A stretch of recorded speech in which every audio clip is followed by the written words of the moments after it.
내 인생에 황혼이 들면 나는 나에게 많은 날들을 지내오면서 사람들을 사랑했느냐고 물어보겠지요. 그러면 그때 가벼운 마음으로 사람들을 사랑했다고 말할 수 있도록 나는 지금 많은 이들을 사랑해야겠습니다.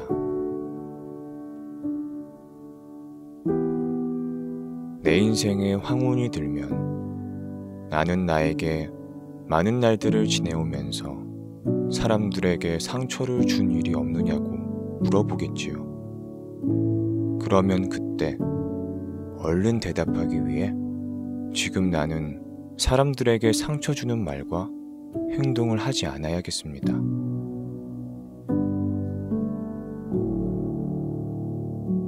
내 인생에 황혼이 들면 나는 가족에게 많은 날들을 지내오면서 부끄러움이 없느냐고 물어보겠지요. 그러면 그때 자신 있게 나는 지금 가족의 좋은 일원이 되도록 내 할 일을 다하면서 가족을 사랑하고 부모님에게 순종하겠습니다.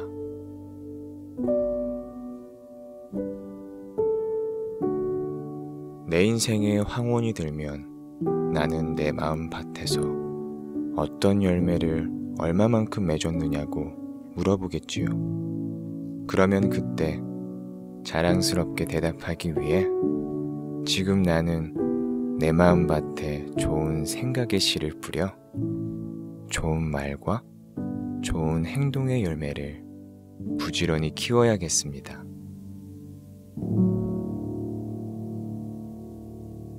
내 인생에 가을이 오면 이 김준엽이라는 사람이 쓴 시기절 같아요. 우리의 삶 언젠가 가을이 되고 우리 인생의 황혼이 오게 되겠죠. 그럴 때 우리는 살아온 내 삶의 뒤안길을 돌아보게 되고 어떤 이는 아쉬워하고 어떤 사람은 후회하고 어떤 사람은 잘 살았다고 말하게 될 것입니다. 오늘 우리 주보의 표지에 보면은 아름다운 가을 전경이 우리 보게 됩니다. 어린아이도 엄마도 아빠도 세월이 가면 인생의 가을을 맞이하게 될 거예요. 소중한 당신, 후회 없는 삶을 살고 있는가? 오늘 우리 내 생의 마지막 한 달, 마지막 주일이에요. 정말 중요한 시간이거든요. 여러분은 어떻습니까?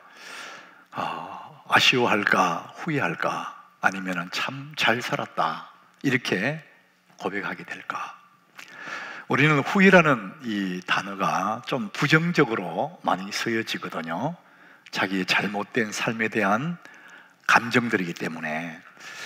그런데 가만히 생각해 보면은 이 후회라는 감정 때문에 우리가 더 나은 삶을 결심할 수 있어서 참 좋을 수도 있는 것 같아요.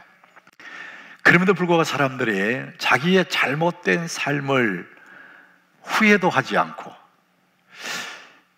또 새로운 결심도 하지 않고 그렇게 사는 사람들이 있습니다.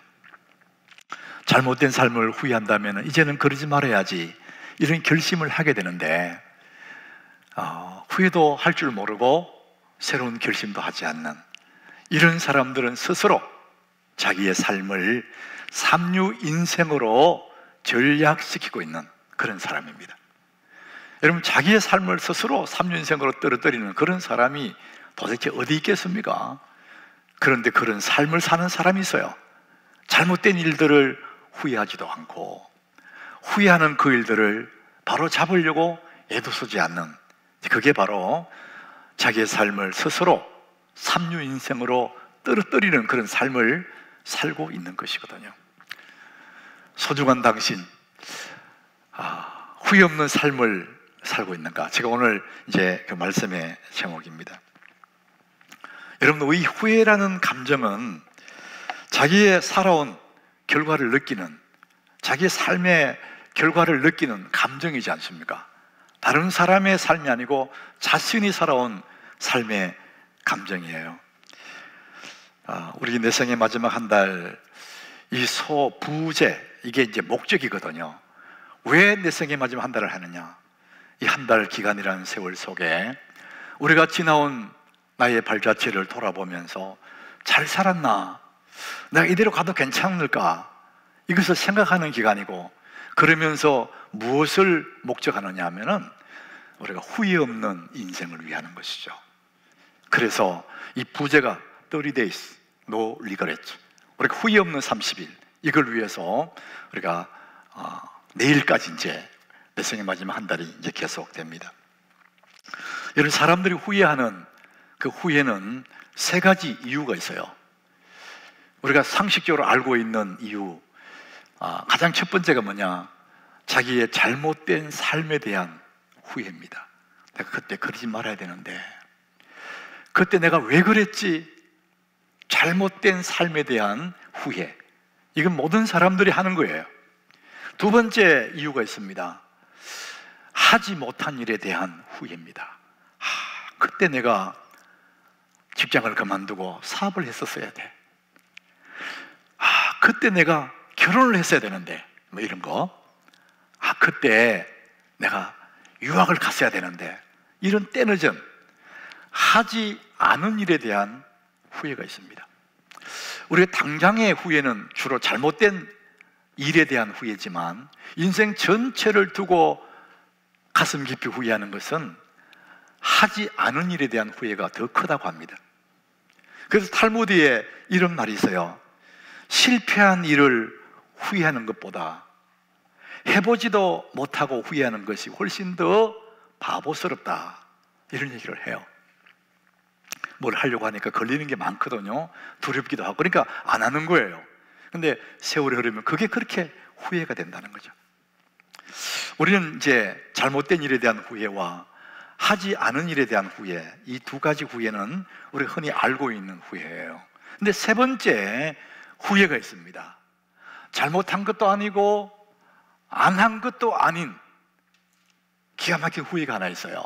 그게 오늘 본문의 16절에 나오는 얘기예요. 우리 같이 오늘 16절을 같이 읽어봅니다. 그러므로 우리가 낙심하지 아니하노니 우리의 그 사람은 낡아지나 우리의 속 사람은 날로 새로워지는도다. 자, 여기 우리가 낙심하지 않는다, 이 낙심한다는 것은 후회 그 다음의 삶의 태도잖아요.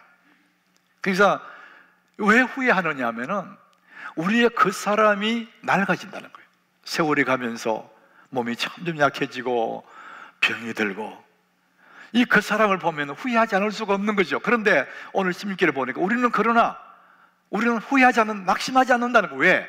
우리의 속 사람은 날로 새로워지기 때문에. 이게 믿음의 사람들의 해석이에요.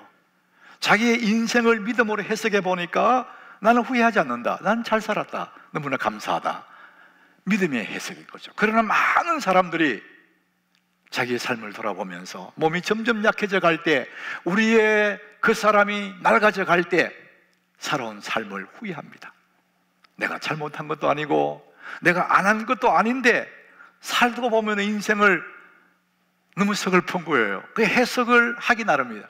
잘못된 해석은 후회하게 되고 믿음의 해석하게 되면 너무너무 감사하다는 것이죠. 세 번째 해석이 너무 중요한 거죠. 믿음으로 해석을 하느냐 안 하느냐, 그것이죠. 어쨌든 사람들은 삶을 살고 나면은요 아쉬워하고 후회하게 돼 있어요. 근데 지혜로운 사람들은, 정말 믿음으로 살고 지혜로운 사람들은 우리의 삶의 여정 속에서 언제나 최선을 선택하고 중요한 일을 선택합니다. 따라합시다. 최선, 중요한 일. 여러분, 이게 너무 중요한 얘기예요.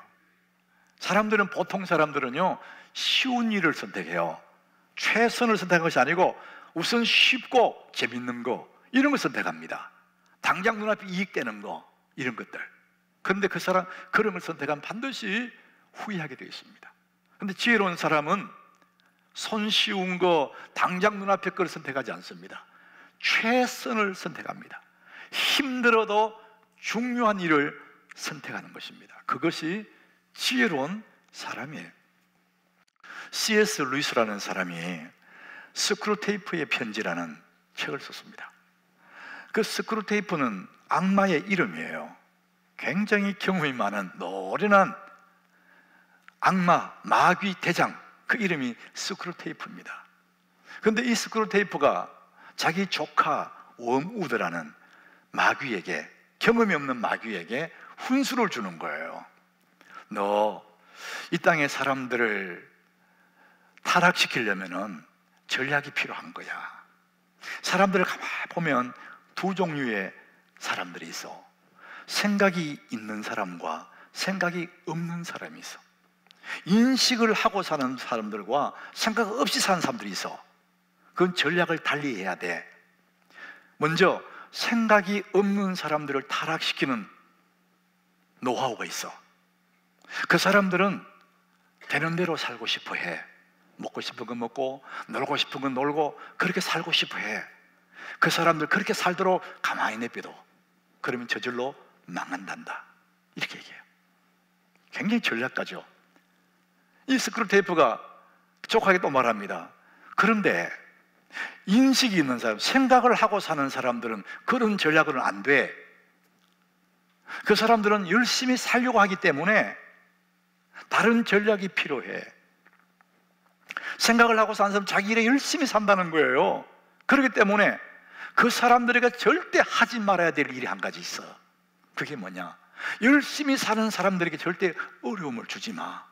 고난을 주면 안 돼. 사람들에게는 고난이 오면 자기 일을 멈춰서서 자기 인생을 돌아본대요. 그리고는 새로운 결심을 해버리기 때문에 생각을 가지고 열심히 살고 하는 사람들에게는 고난 주지 마라, 이렇게 말을 합니다. 그러면 그 사람은 자기 일 열심히 할 거야. 돈 번다고 열심히 하고 성공한다고 열심히 살 거야. 그렇게 20년, 30년 살고 나면 나름대로 돈도 벌고 어떤 지위를 얻게 될 거야.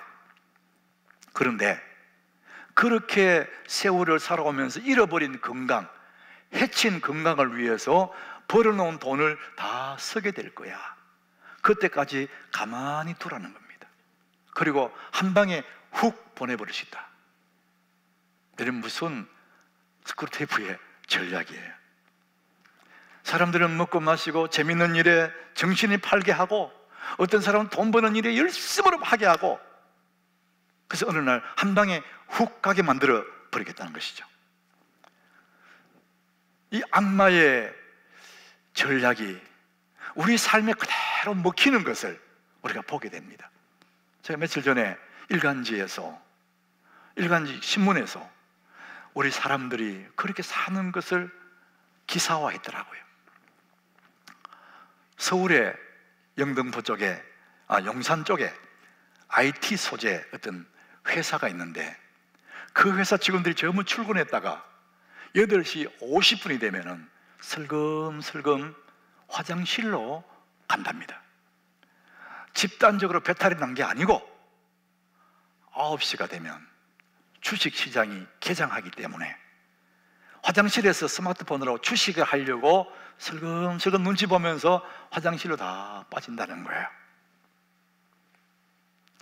이게 직장인들의 모습이라는 거예요. 직장에서 대충 하고, 이것은 부업이고, 주식 열심히 하고, 젊을 때 돈 버느니 정신이 없다는 거예요. 어떤 사람들은 출근하자마자 끄벅끄벅 조는 사람이 돼요. 이 사람 뭐 했냐? 간밤에 미국 주식을 했는데, 미국 동부 쪽에, 뉴욕 쪽에 개장 시간이 9시 반이니까 한국 시간으로 밤 11시 반이랍니다. 그때 주식시장에 들어가가지고 주식 사고 팔고 하다가 새벽 2시, 3시까지 그러고 있다가 잠도 못 자고 출근을 하긴 했는데 끄벅끄벅 존대는 거예요. 그런 사람을 서양의 주식을 샀다, 서학개미다, 이렇게 말합니다. 서학개미. 서학개미들은 출근하자마자 졸고, 동학개미가 있대. 동학개미, 국내 주식을 사는 사람들, 동학개미. 이 사람들은 눈치 슬슬 보는 대로. 그 서학개미, 동학개미. 저는 그런 거 보니까 너무 참 씁쓸하더라고요. 열심히 사는 것 같은데 그게 잘못됐다거나 그게 필요 없다거나 그게 아니라는 것이죠. 그러나 그 배후에 스크루테이프의 이 악마의 전략이 있는 것이죠. 대충 살게 버려두든지 열심히 살게 훈수를 두든지, 그래서 젊은 날에 그 돈 번다고 출세한다고 그 젊음의 소중한 시간들을 온통 거기에 다 넣어버렸다는 거예요. 왜 그러냐? 오늘 18절에 이렇게 말씀합니다. 우리 같이 읽어봅니다. 우리가 주목하는 것은 보이는 것이 아니요 보이지 않는 것이니 보이는 것은 잠깐이요 보이지 않는 것은 영원함이라. 잠깐 있는 것들, 그것을 위해서 일생을 허비한다는 거예요. 여러분, 열심히 살지 말라는 것이 아니에요. 우리는 열심히 살되 영원한, 보이지 않는 영원한 것을 관심을 두고 거기에 늘 염두에 두고 살아야 되는데, 이것은 관심이 없고 잠시 머물다 갈, 잠시 있는 그것에 온 젊음과 에너지를 다 흡입하다 보니까 스크루테이프 그 악마의 얘기처럼 한 방에 훅 가버린다는 거예요. 그리고 마지막 죽을 때 되면 인생을 후회하는 거예요. 내가 왜 이렇게 살았지? 아무것도 아닌데, 이런다는 거예요. 디모데전서 6장 7절에 이렇게 말합니다. 우리가 세상에 아무것도 가지고 온 것이 없다. 사실이잖아요. 그처럼 또 아무것도 가지고 가지 못한다, 그렇게 말합니다. 이게 사실이에요. 그렇게 애지중지 벌어놓았던 것, 눈치 보고 졸면서 젊음을 투자해서 20년, 30년 했던 그 모든 것들을 아무것도 가지고 가지 못한다는 거예요. 그러므로 정말 지혜로운 사람들은 먹고 사는 문제에 연연해 하지 않는 거예요. 거기에 인생을 걸지 않습니다. 참으로 지혜로운 사람들은 중요한 일과 하찮은 일을 구별할 줄 아는 사람입니다. 따라합시다. 중요한 일, 하찮은 일. 여러분들 중요한 일과 하찮은 일들을 구별할 줄 모르게 되면은 한 방에 훅 가는 겁니다. 여러분, 후회하게 되는 거예요.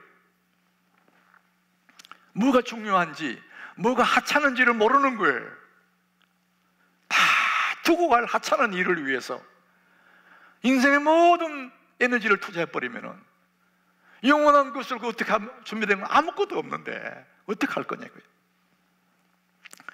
사도 바울은 이 고린도후서를 기록한 사람 아닙니까? 그는 늘 배가 고팠어요.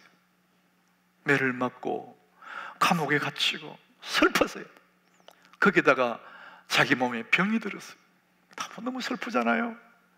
감옥 갇히고 배고프고, 근데 몸에 병 들었어요. 그래서 하나님 앞에, 하나님 이 병 좀 고쳐주세요. 병 낫기를 기도해요. 고린도후서 12장 8절에 보니까요, 이것이 내게서 떠나게 가게 하기 위하여, 이것이 뭔가 몸에 병 좀 떠나게 해달라고 내가 3번 주께 간구했대. 1번, 2번, 3번, 그런 의미겠죠. 그런데 학자들이 이런 사람이 있습니다. 여기서 3번 기도했다, 그 말이 1번 기도가 어떤 거냐? 40일 금식 기도라는 거예요. 너무나 절박해서 내 몸에 병이 좀, 하나님 이 병 좀 고쳐주세요, 이 병 좀 떠나게 해주세요. 그렇게 간절히 3번을 기도했대. 그러면은 고쳐줘야 될 거 아니에요. 근데 그 다음 절에 보니까요, 응답이 그게 아닙니다. 하나님 응답이 왔어요. 나에게 이러시기를 내 은혜가 네게 족하다, 이렇게 말씀하시는 거예요. 너 병 있는 채로 살아. 그게 네게는 유익한 거야. 왜냐하면 하나님의 능력이 네 속에 머물러 있는 거예요. 이렇게 말씀하신단 말이에요. 이해가 안 되는 거예요. 얼마나 낙심이 되겠어요.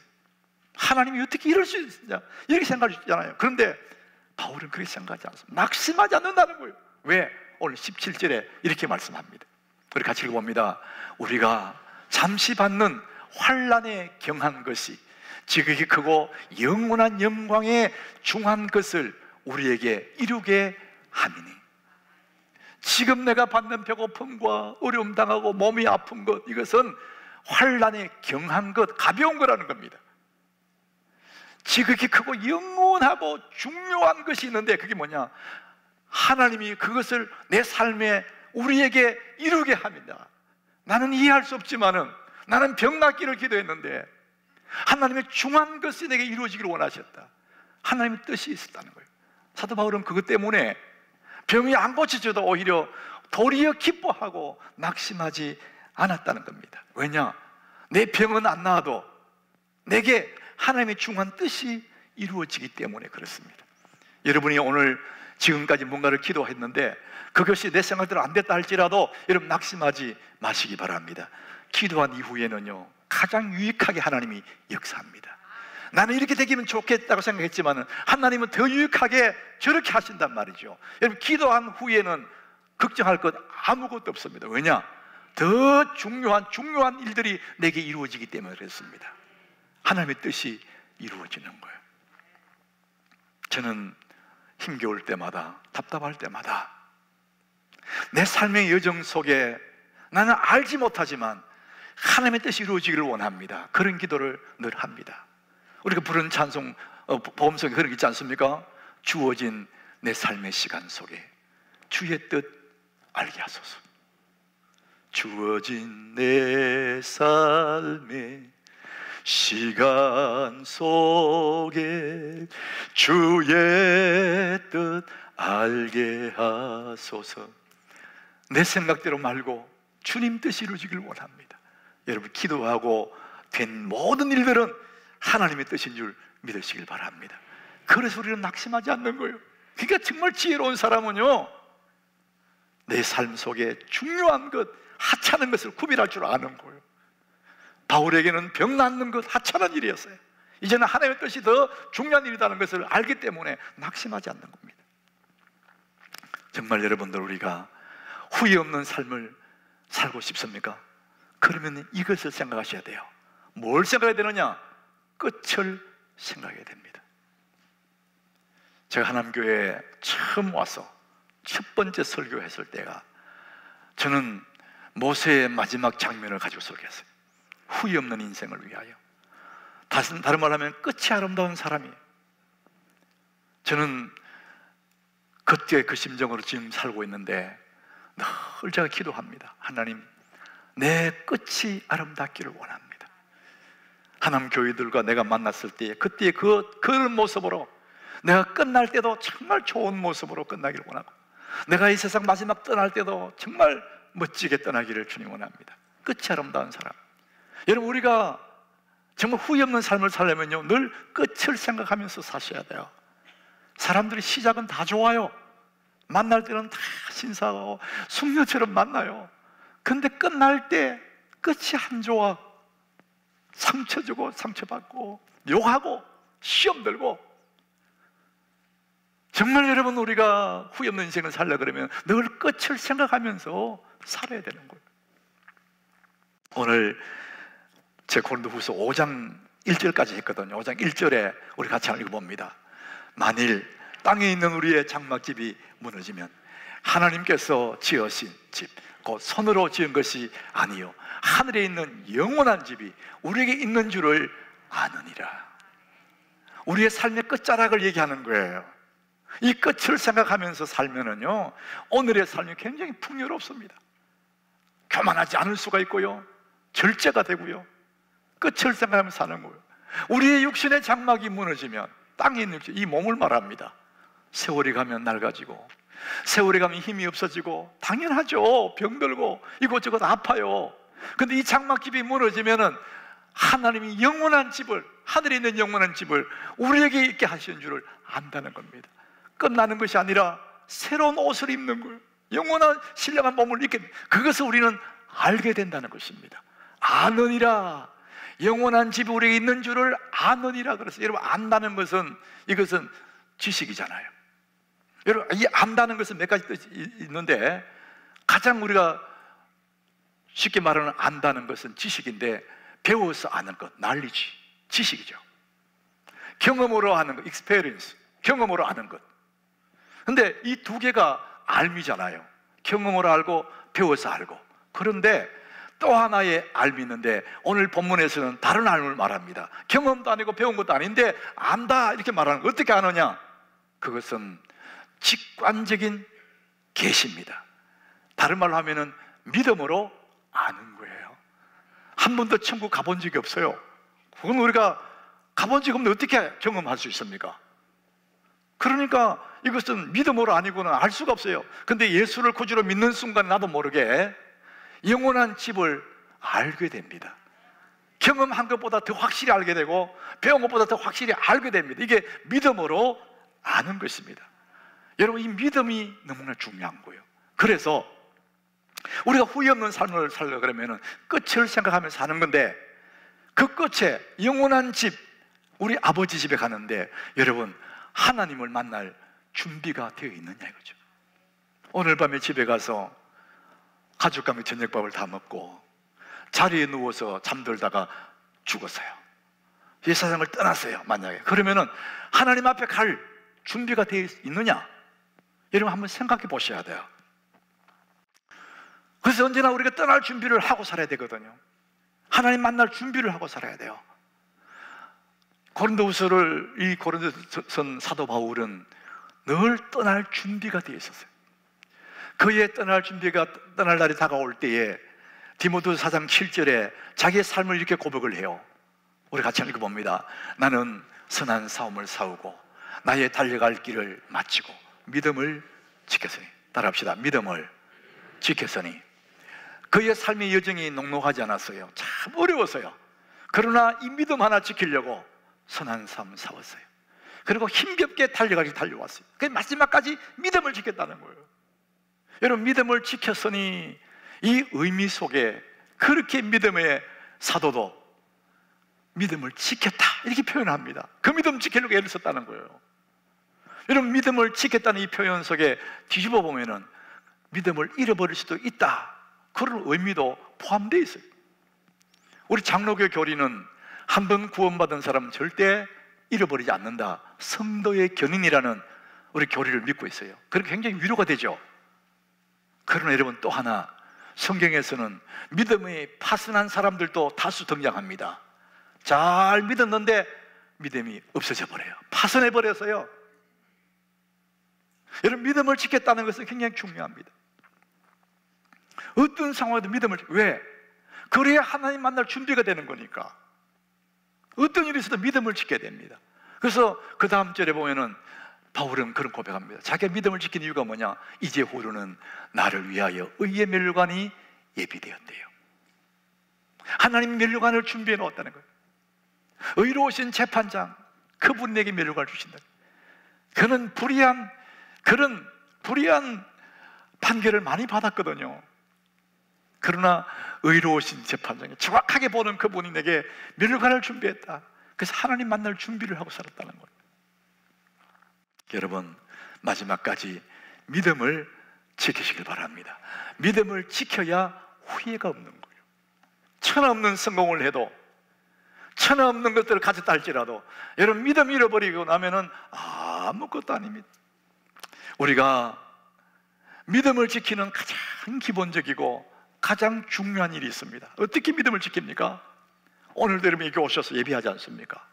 우리가 평생에 할 일이 뭐냐? 예배하는 것입니다. 여러분, 직장은 그만둘 수 있습니다. 사업하는 거 다 그만둘 날이 옵니다. 그러나 평생에 할 일이 뭐냐? 예배하는 건데 왜? 예배를 통해서 우리 믿음이 견고해지고 예배를 통해서 믿음이 더 뜨거워지기 때문에 그렇습니다. 아무리 믿음 좋은 사람도 6개월만 예배하지 않으면 불신자와 똑같아집니다. 여러분, 목사도 그렇고 장로님도 그렇고 권사님도 그래요.